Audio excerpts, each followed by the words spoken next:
Assalamualaikum warahmatullahi wabarakatuh. Hari ini saya akan melaksanakan tugas demonstrasi kontekstual modul 3.1. Perkenalkan, saya Andi Riswani, calon guru penggerak angkatan 10 Kabupaten Bulukumba dari SMA Negeri 3 Bulukumba. Kali ini saya ditemani oleh Bapak Kepala Sekolah SMA Negeri 3 Bulukumba, Bapak Dr. Seramli MSI. Selamat siang, Pak.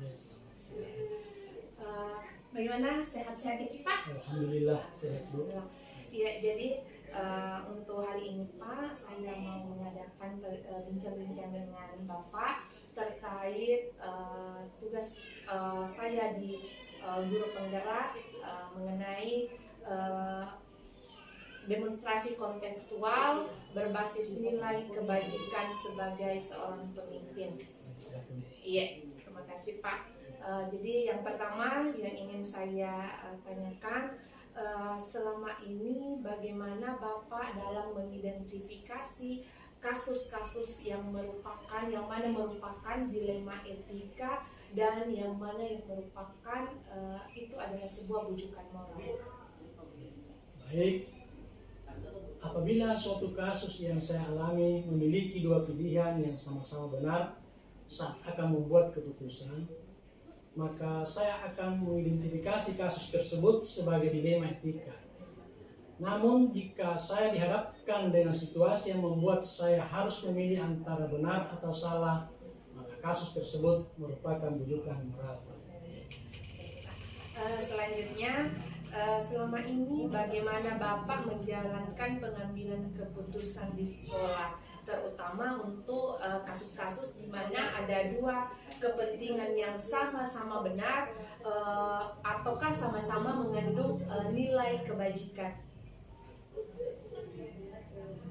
Apabila suatu kasus yang saya alami memiliki dua pilihan yang sama-sama benar, maka sebelum mengambil keputusan, saya akan mempertimbangkan kepentingan orang banyak, mengutamakan kebutuhan murid, memikirkan dampak dari keputusan yang saya ambil, baik jangka pendek maupun jangka panjang, serta memikirkan hasil akhir yang akan didapat dari sebuah keputusan tersebut.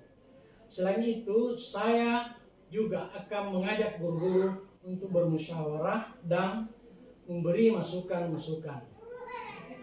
Baik, Pak.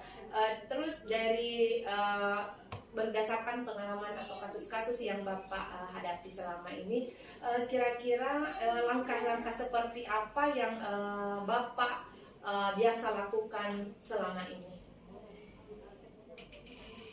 Sebelum membuat keputusan, biasanya saya menerapkan prosedur antara lain. Yang pertama, menelaah kasus yang terjadi secara rinci, misalnya waktu kejadian, pihak yang terlibat, alasan, dan lain-lain. Yang kedua, selanjutnya saya mengidentifikasi apakah ada aspek pelanggaran hukum atau pelanggaran aturan dalam situasi tersebut. Yang ketiga, kemudian saya akan membuat keputusan berdasarkan nilai-nilai kemanusiaan, kepedulian, dan keadilan. Bila memungkinkan, saya akan mempertimbangkan solusi lainnya yang tidak merugikan kedua belah pihak jika dalam situasi tertentu ada dua pihak yang sama-sama benar. Yang keempat atau yang terakhir, saya akan merefleksikan keputusan tersebut pada posisi saya yang harus menerima keputusan. Baik, Pak. Pertanyaan selanjutnya, kira-kira hal apa saja yang selama ini Bapak anggap sebagai hal yang efektif dalam pengambilan keputusan pada kasus-kasus dilema etika? Pada kasus dilema etika, menurut saya ada beberapa hal yang efektif dalam membuat keputusan, yaitu melakukan pengujian benar atau salah dan pengujian benar lawan benar. Biasanya setelah melakukan pengujian tersebut, saya selama ini yang menjadi tantangan dalam cara saya mengambil keputusan pada kasus-kasus dilema etika adalah bagaimana memberikan pengertian kepada pihak yang merasa tidak puas terhadap keputusan yang saya buat. Sebagian orang cenderung memberikan kritikan pedas dan memvonis bahwa saya tidak tegas saat mengambil keputusan berdasarkan rasa kepedulian dan kasih sayang. Padahal saya mempertimbangkan kebaikan bersama dan masa depan siswa. Namun hal ini wajar terjadi dan masih bisa saya atasi. Baik, selanjutnya Pak, apakah Bapak memiliki sebuah tantangan atau jadwal tertentu dalam sebuah penyelesaian kasus dilema etika? Apakah Bapak langsung menyelesaikan di tempat atau Bapak menjadwalkan untuk menyelesaikannya? Kemudian bentuk atau prosedur apa yang Bapak jalankan?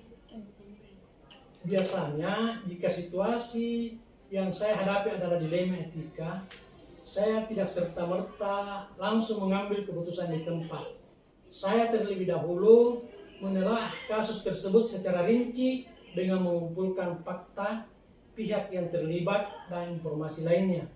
Selain itu, saya akan melakukan musyawarah bersama guru-guru untuk mendapatkan masukan. Kemudian saya akan mengambil beberapa waktu untuk berpikir dengan matang. Setelah itu barulah saya membuat keputusan. Baik Pak, selanjutnya adakah seseorang atau adakah orang yang sering atau membantu Bapak dalam pengambilan keputusan terkait dengan kasus-kasus dilema etika yang Bapak hadapi selama ini? Terkadang ada kalanya saya membutuhkan pendapat dari orang lain dalam membuat keputusan. Biasanya yang membantu saya adalah orang-orang yang mempunyai pengalaman di bidangnya.